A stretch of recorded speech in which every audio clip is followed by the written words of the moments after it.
The desperate deal. Captain Kira Blackwood's reflection stared back at her from the darkened viewport of the Stellar Horizons Bridge, her short-cropped black hair disheveled from running her fingers through it too many times. The endless sea of stars beyond the glass offered no solutions to the financial disaster displayed on her console. Another collection notice from the Centauri Banking Consortium, her first officer Zack announced, floating through the zero-G corridor with practiced ease. His usually cheerful face bore the strain of their increasingly dire situation. "They're threatening to impound the ship at our next port." Kira's stomach clenched. The Stellar Horizon wasn't just a ship, it was home to her crew of 12, all of whom depended on her to keep them employed and flying. The recent economic sanctions in the Orion Arm had devastated independent merchants like them, turning their once profitable trade routes into financial black holes. "How much oxygen could we save if I just banged my head against this console until I passed out?" she asked, only half joking. "About 3 minutes worth," Zack replied with a wan smile, "but then we'd waste medical supplies patching you up. We'd end up at a loss. Your dedication to mathematical accuracy is both admirable and incredibly annoying." She pushed away from her station, letting momentum carry her toward the ship's small viewport. The endless expanse of stars usually calmed her nerves, but today they just reminded her of all the creditors waiting at every possible destination. The ship's AI chirped to life. "Captain, incoming transmission from an unregistered vessel. They're requesting permission to dock." "Unregistered? That's never sketchy at all," Zack muttered. Kira sighed. "Put them through. At this point, I'd accept payment in used socks if it helped clear our debts." The holographic display flickered to life, revealing a Trar trader. The alien's crystalline exoskeleton glinted in the light of their vessel, faceted eyes reflecting multiple angles of their cargo hold. The sight of a Trar this far from their normal trading route set off warning bells in Kira's mind, but they were well past the luxury of being picky about potential clients. "Greetings, merchant vessel," the Trar's translator processed their clicking speech into standard Galactic. "I see you're running low on fuel and supplies. I have a proposition that could benefit us both." "I'm listening," Kira replied, trying to sound more confident than desperate, "but if this involves any illegal substances, we're not interested. We're broke, not stupid." The Trar's mandibles twitched in what might have been amusement. "Nothing illegal. I simply find myself with an excess of specialized cargo that needs rapid transport. In exchange for accepting this cargo as payment, I can provide enough credits to refuel your vessel and make your next port call." Zack and Kira exchanged glances. It wasn't enough to clear their debts, but it would keep them flying for another few weeks. "What kind of specialized cargo are we talking about?" Kira asked, already knowing she wouldn't like the answer. "A single passenger. One who requires discreet transportation." The Trar's crystalline form shifted uncomfortably. "Consider her a temporary addition to your crew. Her services will more than compensate for the space she occupies." Kira's stomach dropped. "You're talking about a slave, aren't you?" "A contracted servant," the Trar corrected smoothly. "Perfectly legal in this sector. The arrangement is temporary, and she comes with all necessary documentation." "We don't deal in sentient cargo," Kira snapped, reaching for the comm controls. The Trar quickly added, "The payment includes immediate clearance of your docking fees at New Singapore Station, plus enough fuel to reach the core systems." Kira's hand froze above the controls. New Singapore Station was notorious for impounding ships that couldn't pay their fees, and that's exactly where they were headed. Without fuel and fee payment, they'd lose the Stellar Horizon for good. She muted the transmission. "Zack, I need your input here." Her first officer ran a hand through his sandy hair. "Cap, we can't seriously be considering this. Even if it is technically legal in this sector, you know as well as I do that contracted servants are just slaves with better paperwork. What if we take her on, get her to the core systems, and make sure she has a chance to contact whatever authorities she needs?" Kira whispered. It's better than leaving her with that crystalline scumbag.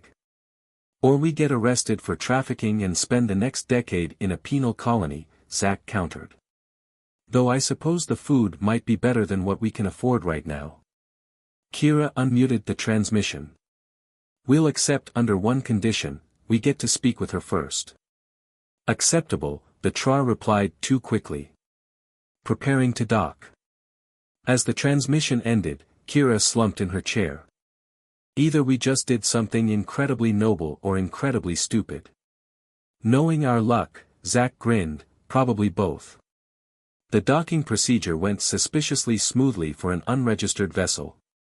Kira stood at the airlock with Zack and their security officer Rex, a burly man whose muscles seemed to have muscles of their own. The Trar trader didn't even board their ship, simply activated the transfer tube and sent their payment across. When the airlock cycled, all three humans found themselves staring. Their new passenger was tall, easily 7 feet, with skin the color of twilight and hair that seemed to float like starlit clouds around her head. Her features were eerily human-like, except for the luminescent patterns that swirled beneath her skin like cosmic nebulae. She wore what appeared to be simple gray coveralls, but the fabric moved like liquid mercury.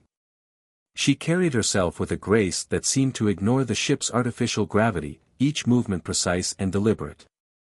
Welcome aboard the Stellar Horizon, Kira started, trying to sound professional despite the absurdity of the situation. I'm Captain Blackwood. Do you understand me? The alien tilted her head, patterns beneath her skin pulsing slightly. When she spoke, it sounded like wind chimes in a hurricane. The ship's universal translator crackled, struggled, then gave up with a sad beep. Great, Rex muttered, we got paid in interpretive dance and wind noises. The alien's eyes, solid silver with no visible pupils, narrowed at Rex. She reached for her collar, and everyone tensed, but instead of a weapon, she pulled out what looked like a twisted piece of metal, pressed it, and spoke again.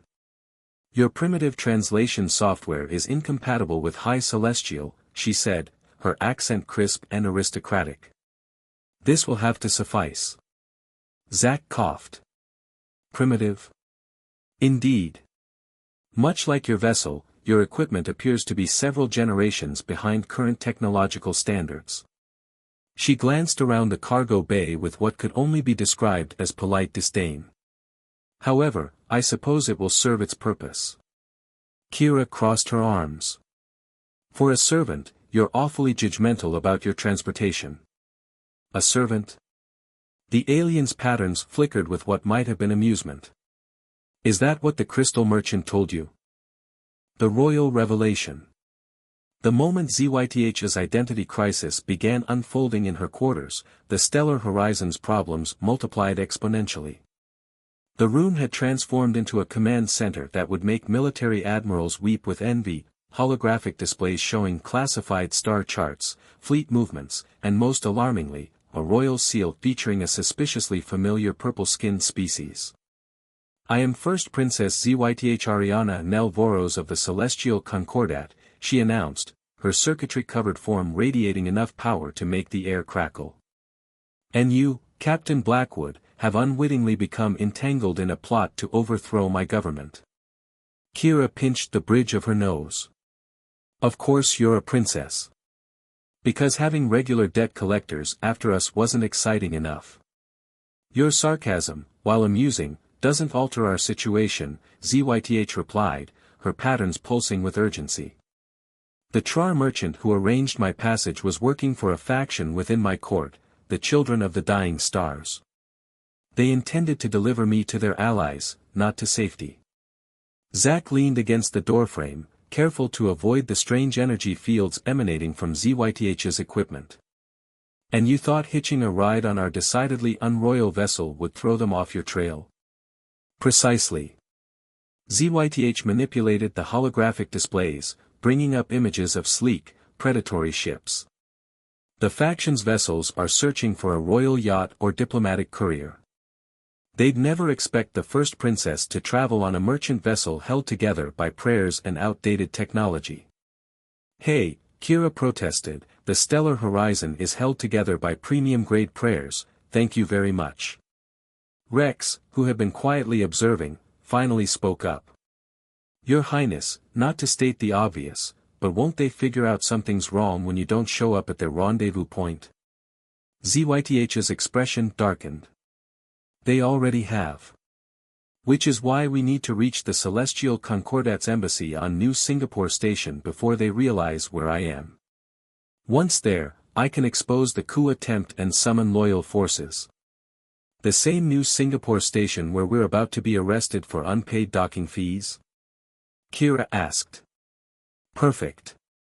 Your financial troubles are now irrelevant, ZYTH stated, her fingers dancing through the holographic displays. I've already transferred enough credits to clear your debts 3 times over. Consider it payment for services rendered and insurance for services yet required. Kira checked her ship's accounts and nearly choked. The number displayed would have bought them a new ship, let alone cleared their debts. While I appreciate the generous payment, Kira said carefully, I think we're missing some crucial details. Like why there's a coup in the first place, and why you were alone without any royal protection. ZYTH's patterns dimmed slightly. The children of the dying stars believe our civilization has become too progressive. We've begun opening diplomatic relations with younger species, sharing some of our technology, considering membership applications to the Galactic Council. They see it as diluting our pure celestial heritage. They're traditionalist extremists, Zack summarized. Precisely. And they're not alone. Similar movements have been growing across the elder species, those who achieved interstellar travel millennia before younger races like humanity. They believe interaction with lesser species weakens us. And you disagree? Rex asked. Vehemently. Isolation breeds stagnation. The Celestial Concordat achieved greatness through innovation and adaptation, not by clinging to the past. But the children of the dying stars have convinced many that our current path leads to ruin. A warning klaxon interrupted their conversation. The ship's AI announced, Captain, 3 vessels just dropped out of FTL. Configuration matches the designs from Her Highness's database. How long until they're in weapons range? Kira demanded. 17 minutes at current velocity. ZYTH's patterns flared with alarm. They're hunting ships. Officially listed as customs enforcement, but actually. Let me guess, Kira said grimly, specialized ships for dealing with problems quietly. Indeed. Captain, I know I've already asked much of you and your crew, but dash. Save it, Kira interrupted. We're already in this mess. Might as well see it through. She hit the shipwide comm, all hands, battle stations. This is not a drill. The chase. The stellar horizon wasn't built for combat, but what it lacked in firepower, it made up for in tricks accumulated over years of avoiding pirates, customs agents, and overzealous tax collectors. As Kira threw the ship into a series of evasive maneuvers, she silently thanked every sketchy client who had forced them to upgrade their engines and shields. Their weapons are powering up, Zack reported from the tactical station. Energy signatures unlike anything I've seen before. Celestial weapon systems, ZYTH explained, her fingers flying over a portable console she'd integrated with the ship's systems. Designed to disable rather than destroy. They want me alive. How comforting, Kira muttered, diving the ship between 2 asteroid clusters. Any other surprises we should know about? Several. The good news is that I can use my command codes to partially suppress their targeting systems. The bad news is that doing so will broadcast our identity to every celestial monitoring post in the sector. Rex, manning the engineering station, laughed darkly. So we'll have even more company. Wonderful. The ship shuddered as the first shots from their pursuers grazed their shields. The energy weapons created strange distortions in space, like ripples in reality itself. Shields at 82%, the AI reported. Unknown energy type detected attempting to penetrate our systems. ZYTH's patterns pulsed with concentration as she worked.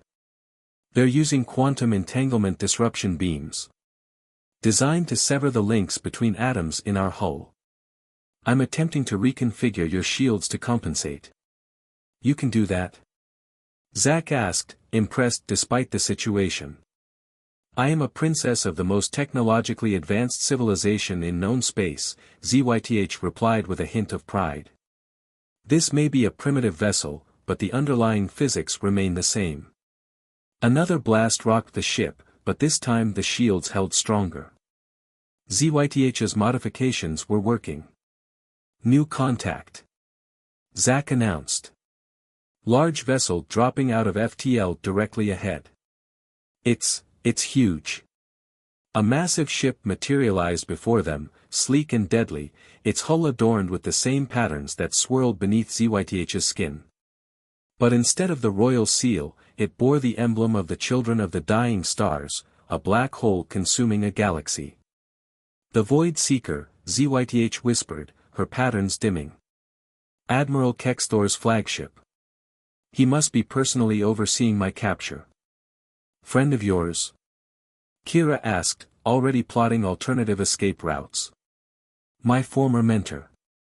He taught me everything I know about stellar warfare and quantum mechanics. And now he wants me dead. Any chance of talking him down? ZYTH's laugh was bitter. He believes he's saving our civilization from decay. In his mind, my death would be a noble sacrifice for the greater good. The massive ship's presence had cut off their primary escape route, and the hunting ships were closing in from behind. They were being herded into a trap. Options? Kira asked her crew. We could surrender, Rex suggested. Try to negotiate. They'd kill all of you and make it look like an accident, ZYTH said. The children of the dying stars don't leave witnesses. We could try the crazy Ivan maneuver, Zack offered. Kira raised an eyebrow. The one that has a 60% chance of splitting our ship in half. More like 75% with our current reactor stress levels, Rex added helpfully. What about the quantum slipstream? ZYTH suddenly asked, her patterns brightening with inspiration. The what now? Kira asked. Your ship's outdated drive system, it's based on the Henderson-Zhao design, correct?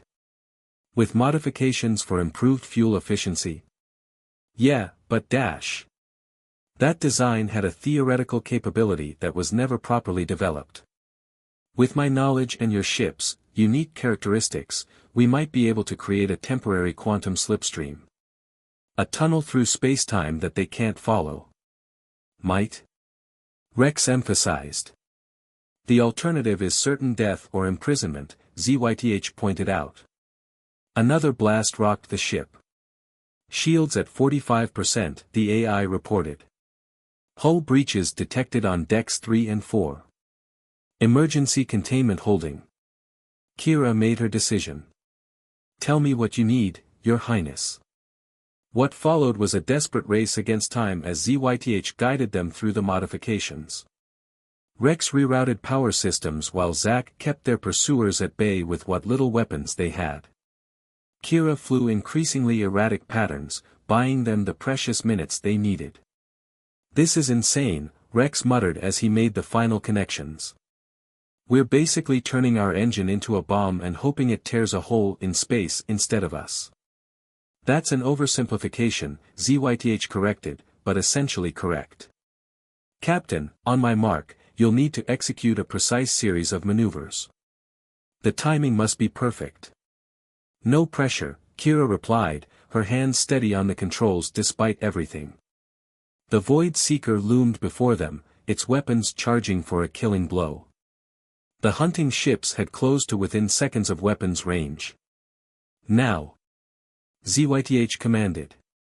Kira executed the sequence perfectly. For a moment, nothing happened. Then reality itself seemed to scream. The conspiracy. The quantum slipstream deposited them in a region of space that, according to their navigation systems, shouldn't have existed. The stars looked wrong, their patterns unfamiliar, and space itself seemed to shimmer with strange energies. "Where are we?" Kira asked, trying to get her bearings while fighting down a wave of nausea. The quantum transition had affected everyone except Zyth, who stood calmly amidst the chaos. "The Celestial Concordat's emergency fallback point," Zyth replied, her patterns forming complex geometric shapes. "A pocket of spacetime hidden between dimensions. Only the royal family knows of its existence." "And Admiral Kexthor?" Zack asked, still looking slightly green. "He knows of it, but cannot access it without royal authorization. We're safe, for the moment." Zyth's expression darkened. "However, this sanctuary has revealed something troubling. Look at these quantum signatures." She brought up a holographic display showing energy patterns that meant nothing to the human crew but clearly disturbed the princess. "Other ships have been here recently," she explained. "Ships bearing royal signatures. The conspiracy runs deeper than I thought." "How deep?" Kira asked, not sure she wanted to know the answer. "To the highest levels of the Celestial Concordat. These energy signatures, some of them belong to my siblings' personal vessels." The implications hung heavy in the air. This wasn't just a radical faction attempting a coup, it was a full-scale civil war in the making, with the royal family itself divided. "Your siblings are part of the Children of the Dying Stars?" Rex asked. "Not all of them. But enough." Zyth's patterns swirled with complex emotions. "My eldest brother, Crown Prince Vexthor, has always been traditional in his views. I had hoped, but these readings confirm my worst fears. He's actively supporting the movement." "Which explains why you were alone, without royal protection," Kira realized. "Your own guards couldn't be trusted." "Precisely. The only ones I could trust were those who shared my progressive views, and they're being systematically removed from positions of power." Zyth manipulated the holographic displays, bringing up data streams that painted an increasingly dire picture. "The Children of the Dying Stars have spent decades infiltrating every level of our government, military, and educational institutions. Why make their move now?" Zack asked. "Because of this." Zyth projected an image of what appeared to be a massive space station under construction. "The Harmony Initiative. A joint project between the Celestial Concordat and various younger species, including humanity. It would have been the first true collaboration between elder and younger races, sharing technology, knowledge, and culture equally." "Would have been." Kira noted the past tense. "The project was sabotaged 3 days ago. Officially, it was an accident, a cascade failure in the quantum core. But I discovered evidence of deliberate interference. When I tried to bring this to the High Council's attention." "Let me guess," Rex interrupted. "That's when your protection details suddenly got new orders and your brother's supporters started closing in." "Indeed. The Children of the Dying Stars couldn't risk the truth getting out. The sabotage wasn't just about stopping the project, it was designed to fail catastrophically, causing massive casualties among the younger species' scientific teams. The resulting diplomatic crisis would have ended any hope of cooperation between elder and younger races for generations. But you escaped before they could spring the trap," Kira said. "Barely. And not without help." Zyth's patterns formed complex, overlapping spirals. "There are others in the royal family who share my views. My younger sister, Princess Mira, arranged my initial escape. She's gathering evidence and supporters, but she needs time I was supposed to buy by disappearing into the outer territories. Instead, you're here with us in a dimensional pocket, running from your homicidal mentor and trying to prevent an interstellar war," Zack summarized. "No pressure. The situation is even more critical than that," Zyth said grimly. "The quantum signatures here tell me that Crown Prince Vexthor isn't just supporting the Children of the Dying Stars, he's planning to use them to seize the throne. My father, the Emperor, has been ill. These energy readings suggest." Suggest what? Kira prompted when Zyth hesitated. Suggest that his illness isn't natural. The same quantum distortion patterns present at the Harmony Initiative sabotage are present in these readings. They're planning to assassinate my father and blame it on younger species terrorists to justify a complete isolation policy. The revelation landed like a physical blow. The crew of the Stellar Horizon had stumbled into something far bigger than they could have imagined. How long? Kira asked. Based on these readings, Zyth's patterns pulsed with urgency. The assassination attempt will likely occur during the upcoming Celestial Convergence, a ceremony that occurs once every 1,000 years. It's in 3 days. 3 days to stop an assassination, prevent a civil war, and expose a conspiracy that goes to the heart of the most powerful civilization in known space, Rex mused. And here I thought this was going to be difficult. The resolution.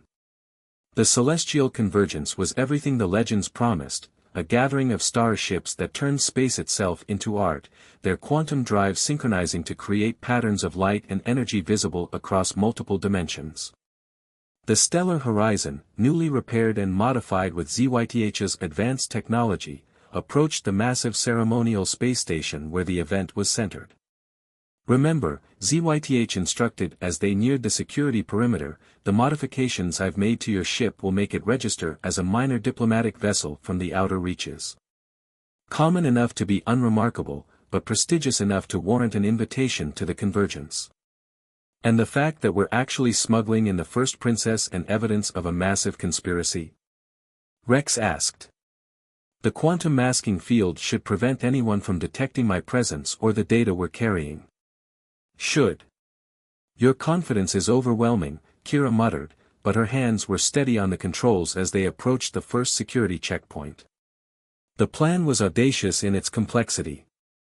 While the main ceremony drew the attention of the nobility and their security forces, they would use Zyth's intimate knowledge of the station's architecture to access the plan was audacious in its complexity.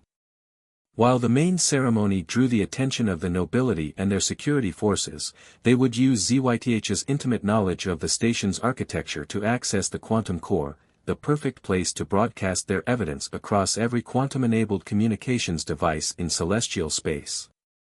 They made it through 3 security checkpoints before everything went wrong. Incoming priority transmission, the ship's AI announced. From Admiral Kexthor. Put it through, Kira ordered, exchanging glances with Zyth. Time to see if our quantum masking holds. The Admiral's holographic form materialized on the bridge, his crystalline armor gleaming with internal light. Greetings, diplomatic vessel. I couldn't help but notice your unusual drive signature. Quite remarkable for a ship from the outer reaches.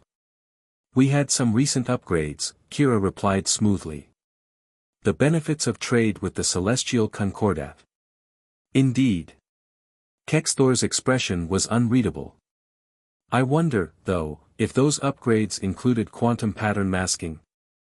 A technology that, officially, doesn't exist outside the royal family's personal fleet. Zyth stepped into view, her patterns blazing with defiance. Hello, teacher. Your lessons about drive signatures were always very thorough. My princess. Kexthor's voice carried genuine sadness. I had hoped you would choose the correct path.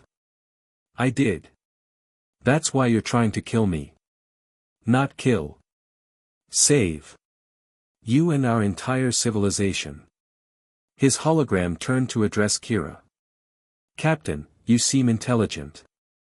Surely you understand that some secrets must be kept, some knowledge preserved rather than shared with those not ready for it. All I understand, Kira replied, is that you're willing to murder thousands of innocent people to maintain your perceived superiority. Casualties in service of a greater purpose. Kexthor's image flickered. You have 30 seconds to surrender before my ships open fire. Even with your modifications, you cannot hope to survive. Zyth's patterns formed complex geometric shapes as she worked at her console. He's right. There are 12 warships surrounding us. We'll never reach the station. Then we changed the plan, Kira decided. Zack, remember that crazy idea you had during the planning session? The one I said was suicidal. The one involving the quantum slipstream and the ceremonial energy matrix. That was a joke. Not anymore. Rex, divert all power to the drive systems. ZYD, can you do it? The princess's patterns pulsed with realization. Use the convergence's own energy pattern to amplify our quantum broadcast? It's never been done. Neither had human celestial cooperation until you decided to change things, Kira pointed out. 20 seconds.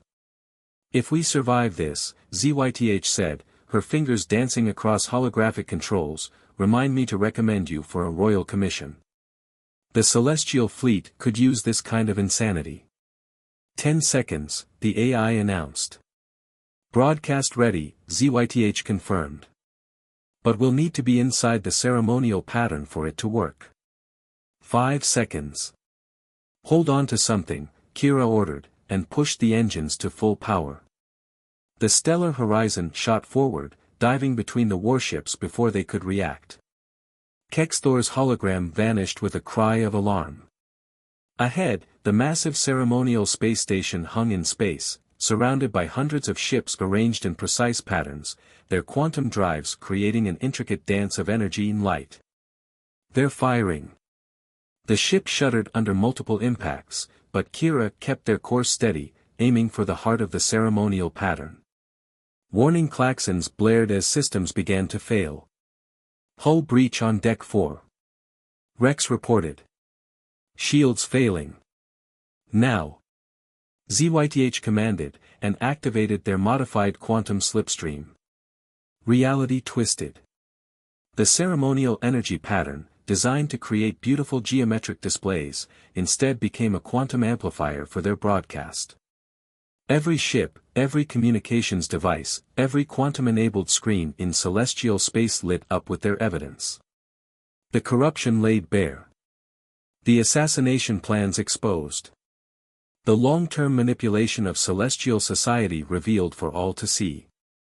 And most damning of all, the personal logs of those involved, discussing their plans with the casual cruelty of those who believed themselves above consequences. The stellar horizon emerged from the quantum slipstream badly damaged but intact, floating in the center of the ceremonial pattern. Around them, chaos erupted as loyal ships turned on those commanded by conspirators, and security forces moved to arrest the exposed traitors. Look, Zack said softly, pointing to a new group of ships emerging from quantum space.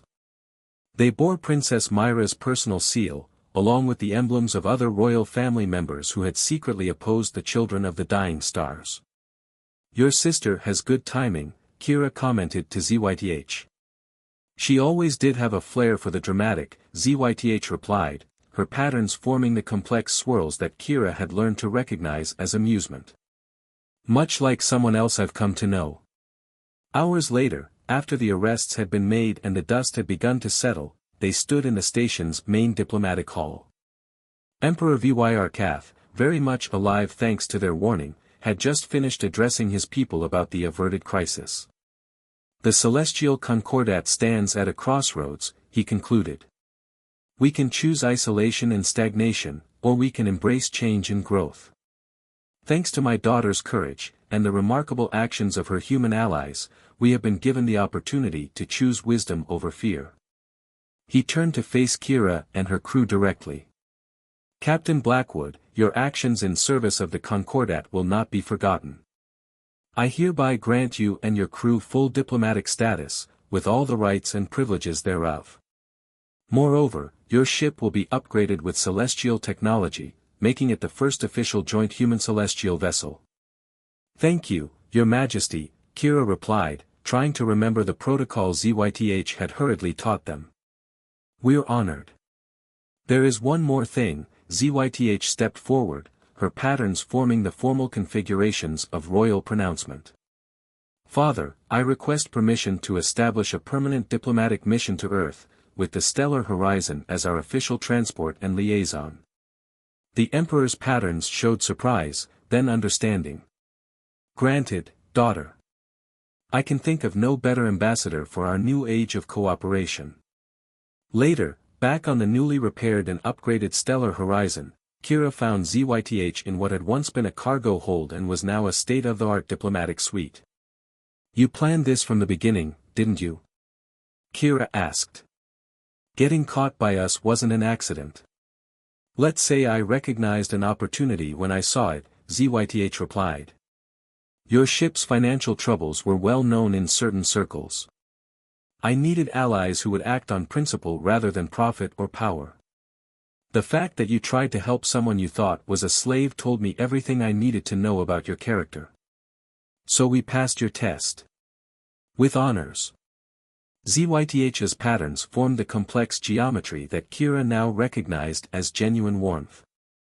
Now, shall we discuss our first official diplomatic mission? I believe Earth's scientific community will be very interested in discussing the revival of the Harmony Initiative. Just promise me one thing, Kira said with a smile. Our next adventure involves fewer quantum physics violations and assassination attempts. Captain, ZYTH replied, her patterns showing amusement. I make it a policy never to make promises I can't keep. The stellar horizon, its hull now bearing both human and celestial markings, engaged its quantum drive and disappeared into the depths of space, carrying its unusual crew toward whatever adventures awaited them in this new age of cooperation between the stars.